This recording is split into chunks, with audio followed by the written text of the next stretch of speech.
G'day again, Mike Kelly here. Welcome back to Frontlines and Faultlines.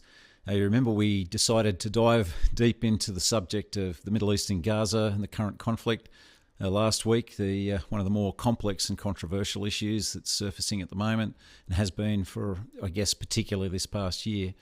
We're going to resume that conversation now, and it will be a long journey that's worth doing this deep dive on so that we get level set on the right facts about this issue. So coming back this week to the subject matter I was about to launch into last time on World War II and how important that is to the story of the Gaza and the Middle East. So you'll see in this picture here, this is an extremely important and interesting photograph.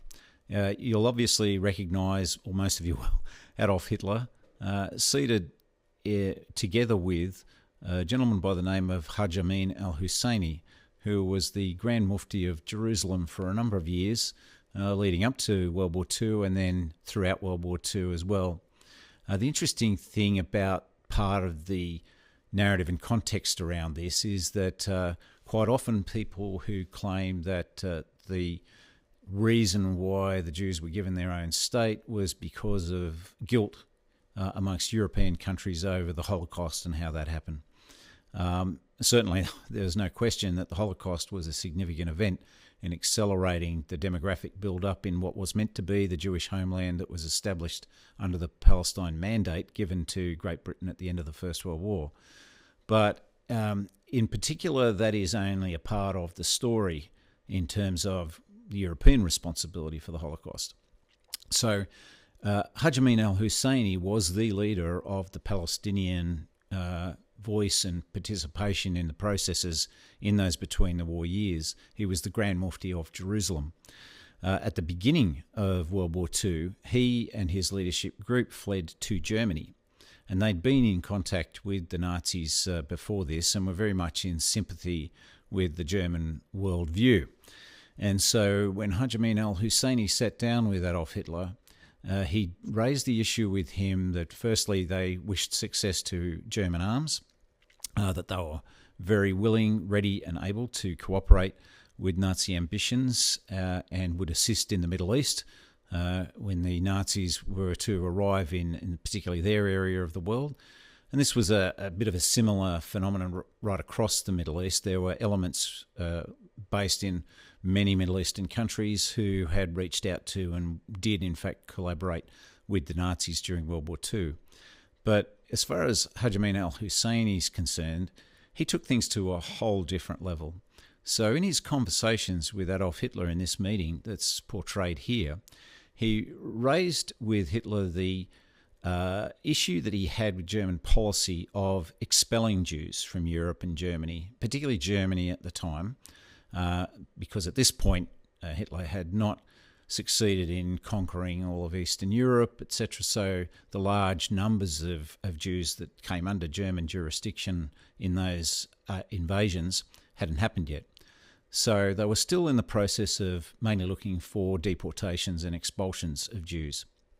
So Amin al-Husseini raised this issue with Adolf Hitler and said, look, you've got to stop expelling Jews. That's not the answer. What you have to do is kill them. That's, to put it bluntly, the issue that he raised with Hitler.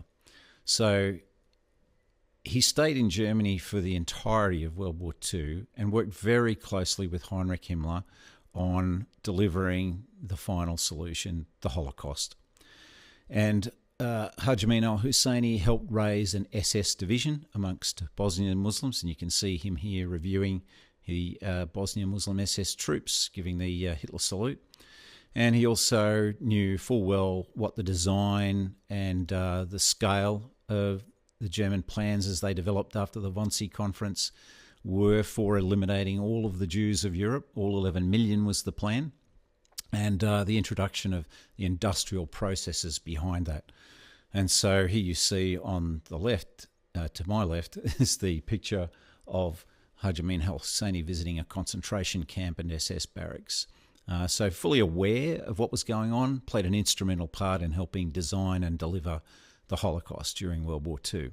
So it wasn't just a European phenomenon, it also involved participation from actors like Amin al-Husseini, who also bear responsibility for what happened.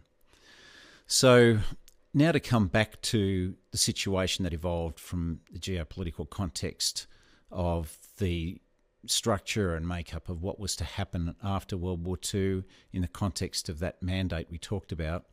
By the end of the war, you started to see an acceleration of plans of how to perhaps create a two-state solution to look after the interests of those two peoples that we talked about who had a connection to this land. Initially, you had the Peel Commission report in 1935, which was opposed by Arab leadership and interlocutors. And then in the post-war period, you had people like Doc Evatt from the Australian Labor government participating in a committee process in the new United Nations to determine a solution to this. And the committee recommended a partition plan for that area of the mandate that was from the eastern bank of the Jordan to the Mediterranean Sea. And so the issue then became how and what that would look like. And this was the final map designation of the two areas that the committee came up with. The Jewish leadership of the Jewish community living in the area voted to accept this proposal, so would have accepted this partition plan. But the Arab leadership of the region immediately rejected all of this plan, did not accept the idea at all that there would be any kind of a Jewish state in the Middle East. And from that point on, of course, the plan really was dead in the water as far as the United Nations processes were concerned.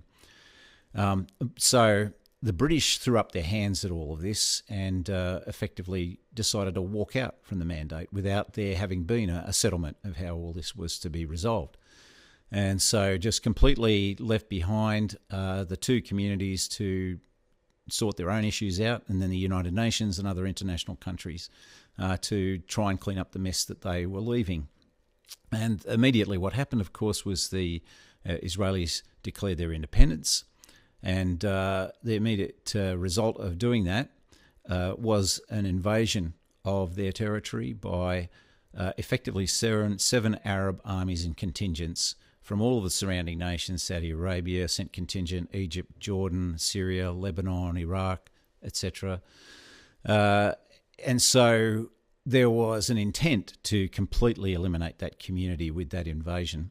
And you can see over time the intent of those neighbouring Arab states. You can see cartoons in Egypt, etc., depicting the plan.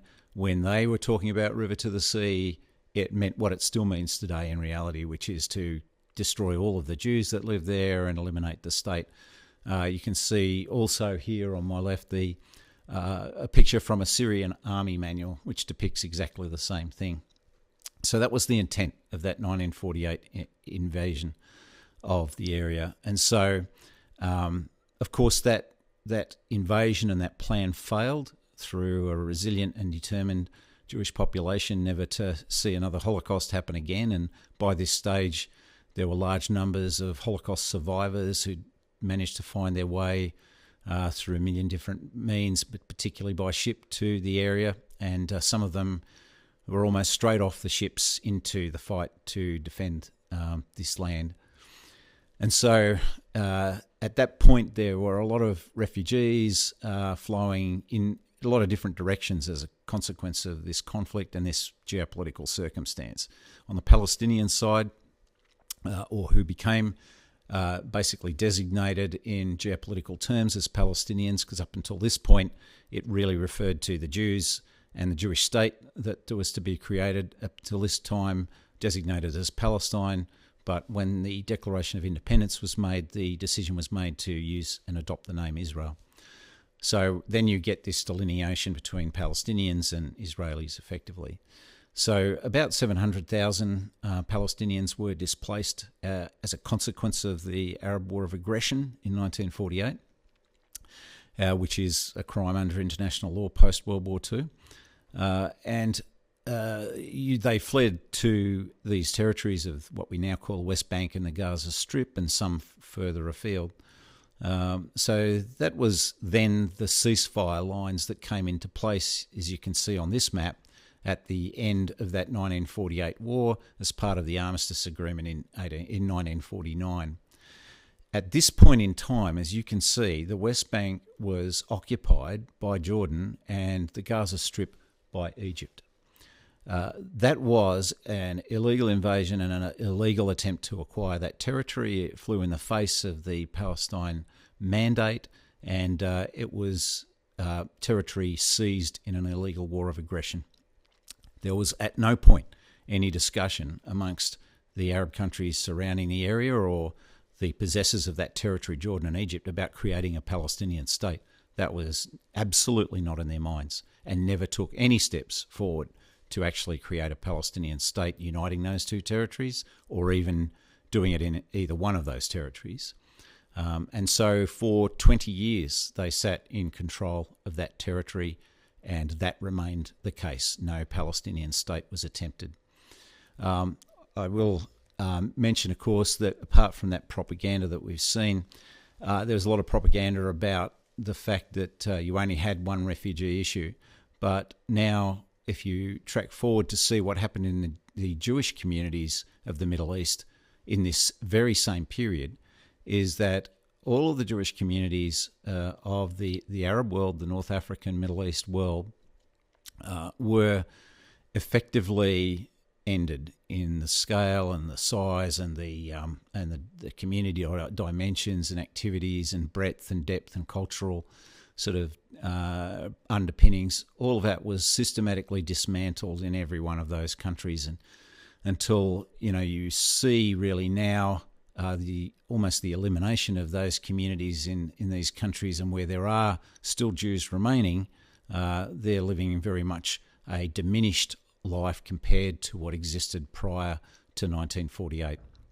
So this process also resulted in a large-scale absorption into Israel of these expelled Sephardi and Mizrahi Jews, somewhere between 850,000 and 1 million people that were absorbed by Israel. So effectively, what happened was a population exchange of the kind that's happened before in resolving territorial delineations, such as between Greece and Turkey, and perhaps more well known between India and Pakistan, large-scale movements of populations around borders being drawn between those two new states, also in the years immediately following World War II. So I mentioned you had those opportunities with the Peel Commission and with the UN Partition Plan. So Peel Commission process beginning in 1935, coming up with a plan in 1937, nothing happening. And then, as I mentioned, 20 years of going nowhere, 47 to 67.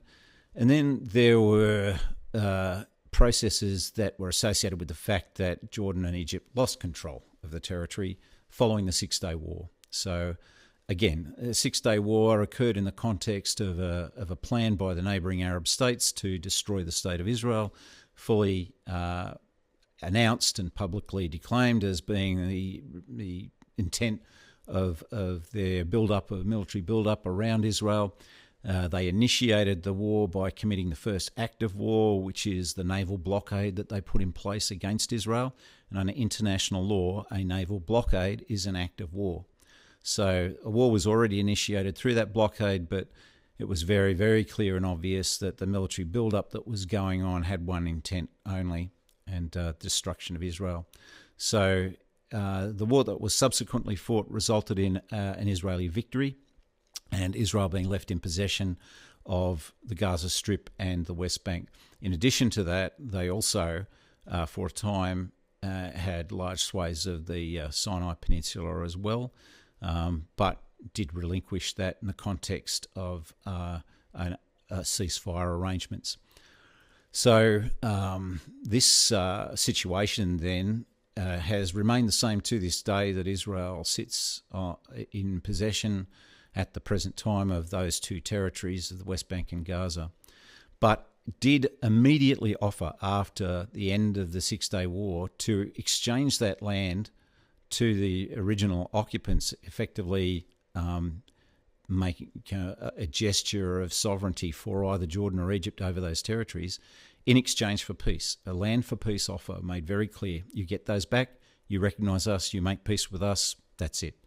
But that offer was met with the famous three no's by all of the Arab leadership of the region. And those three no's were no negotiation, no peace, no recognition. So they maintained their goal of the complete destruction of Israel and the elimination of the Jewish community there. So where do you go in dealing with that situation? But a very important opportunity missed at that time. And that was followed by peace processes that subsequently rolled out in more recent decades. Probably the most serious one of those being the Oslo process initially in the 1990s.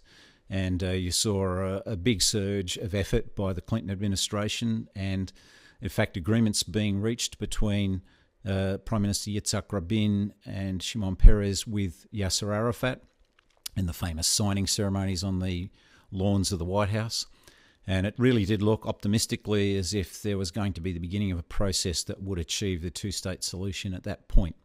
And there was very clearly full intent exhibited on the Israeli side to make that happen. Lots of processes put in place to start delineating the transition by which that would happen, how security issues would be dealt with through interim to final phases, and some final status issues of various parts of that equation, including, how Jerusalem would be dealt with, all left to subsequent elements of that process. But it seemed like we were underway. But then you started to see the emergence of Hamas on the scene here, and in response to a peace process, which was completely anathema to Hamas, and we'll talk about their agendas in more detail, but those elements, extremist elements who had no interest in seeing a successful peace process, began conducting an extremely serious wave of terrorist attacks against Israel.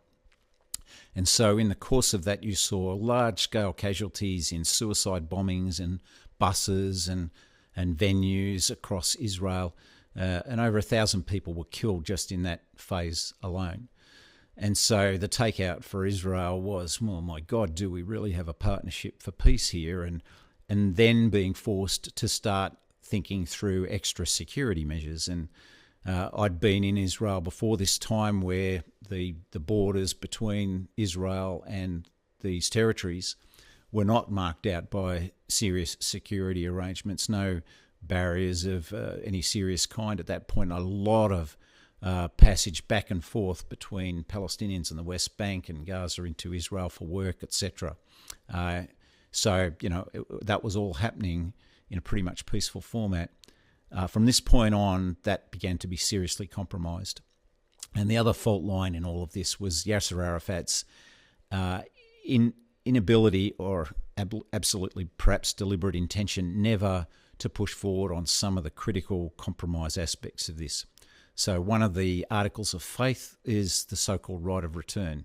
In other words, that all of the Palestinian refugees, wherever they were, and even if they weren't Palestinian refugees in the Refugee Convention legal sense of this, if they were descendants of refugees, etc., that they would have the right to not only return to any new Palestinian state, but also to Israeli territory. And this was going to be one of their means by which they achieved success, being, demographic overwhelming of the Jewish population over time. And that was obviously never going to be a starter. I think all Israeli leaders were more than happy for a right of return to an actual Palestinian state in the land that they were both connected to and contesting. And so that was obviously unreasonable and not going to happen. But certainly Yasser Arafat had no intention of abandoning that right of return. So this combined wave of terrorism and intransigence by Yasser Arafat meant the Oslo process did not really achieve its ultimate aim. There were attempts to reignite it, of course, over time, and we had the Camp David process that involved President Clinton and Ehud Barak, and really more concessions being made by Israel, arrangements that would have dealt with a lot of final status issues.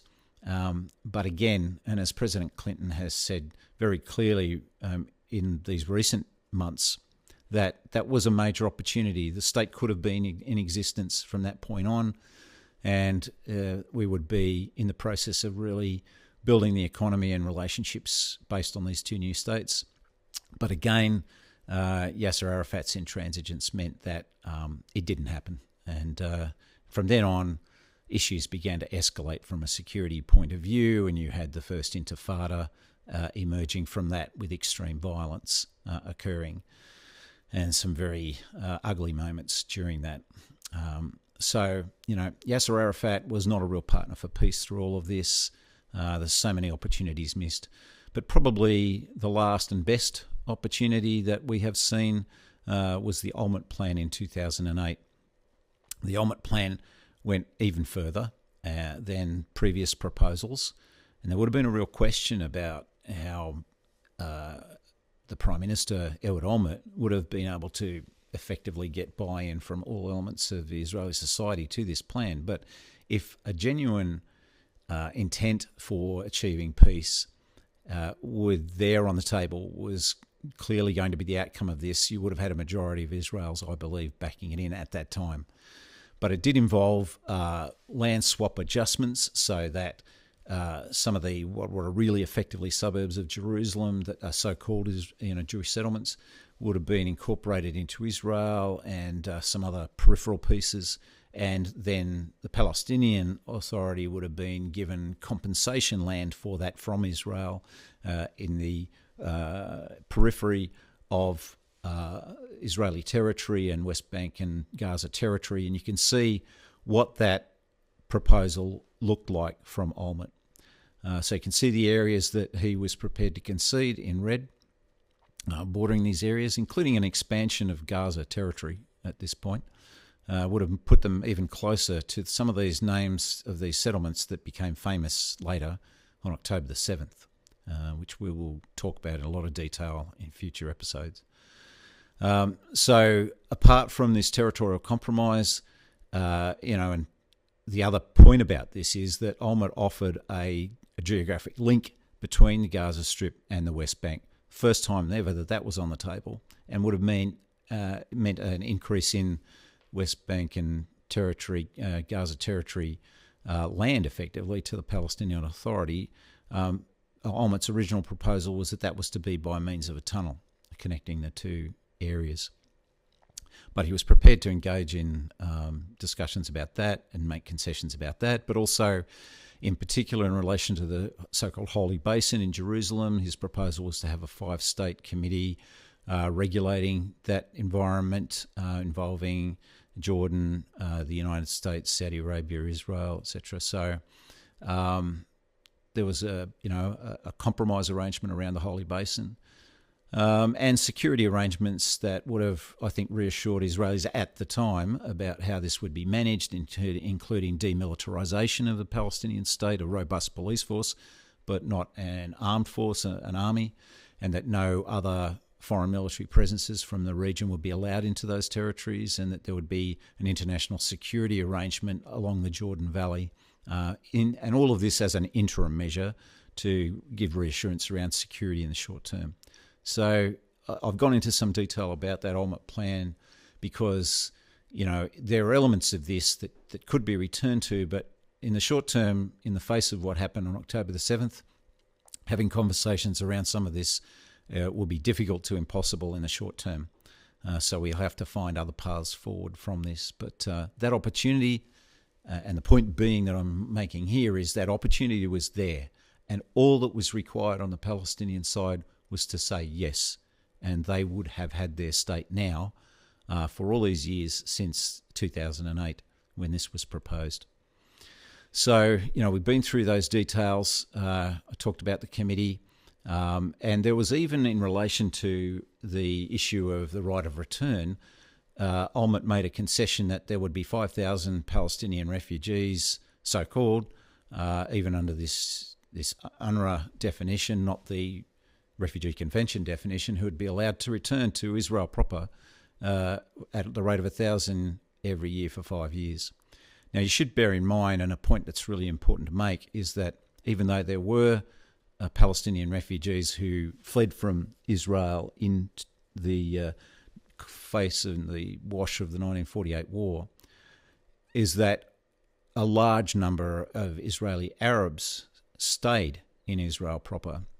And now, at this point that we're at in history, there are 2 million Israeli Arabs living in Israel as full citizens who vote, who fill offices on the Supreme Court, etc., who've served in the IDF, who have been involved in this current war, including also the Bedouin, who've always been and remained part of Israel as well and serve in the IDF.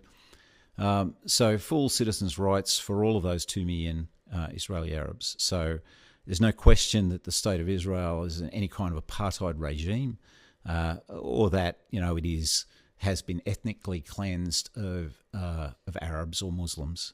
It's one of the only places, maybe the only in the Middle East, where all the faiths, Baha'i, Druze, Christians, Jews, Muslims, are all able to live and observe their faiths and live their lives freely. And that extends also to other elements of society that are marginalised and persecuted in other areas of North Africa and the Middle East, including the LGBTQI communities, and we'll come back to that issue. So those were the elements. And then we should also understand the context of this more broadly. You'll see this tiny little sliver of territory bordering the Mediterranean there, that is Israel. And what you see around it in the dark green are all of the Arab Muslim countries of the Middle East and North Africa that followed the Arab military conquests of the 7th century. So there's this one corner that is a place where Jewish refugees can go without question, that you have a state that can speak to Jewish persecution and problems in the councils of the world, which was absent in the 1930s, when there was a conference that was meant to deal with Jewish refugees from Nazi Germany in 1938, at which Australia even attended, and that rejected the reception of refugees at all from Germany at the time. And the Australian representative made the famous statement that Australia doesn't have a race problem and it has no intention of acquiring one, of course neglecting the issues we were having with our Indigenous population at the time, but also slamming the door on those Jewish refugees. That sent a strong signal to Adolf Hitler that he could do what he liked with the Jews of Germany and eventually Europe, and said so. He said the international community have agreed with us about Jewish refugees and the Jews. So that ability to have a home for refugees, I mean, if the British had even allowed the establishment of the State of Israel as they were mandated to do in that interwar period, hundreds of thousands of men, women and children's lives would have been saved. So slamming the door on that opportunity is forever to their shame, but also the fact that it underscores there was a need for a state for these people in the homeland that they'd always been connected to spiritually, genetically and culturally. So not much to ask in the context of all of this territorial geopolitical context. And also you will see there in the lighter green the wider Islamic Council as well. And a lot of these states describe themselves as Islamic states. So it's the Islamic Republic of Iran, for example. So this puts it in a bit of context of it being a reasonable ask to have your own state. Well, that's all we have time for this week. It's obviously a subject that's going to take a lot of time to cover properly. So rejoin me again next week and we'll continue on this journey to understand a very complex and challenging problem. Thank you.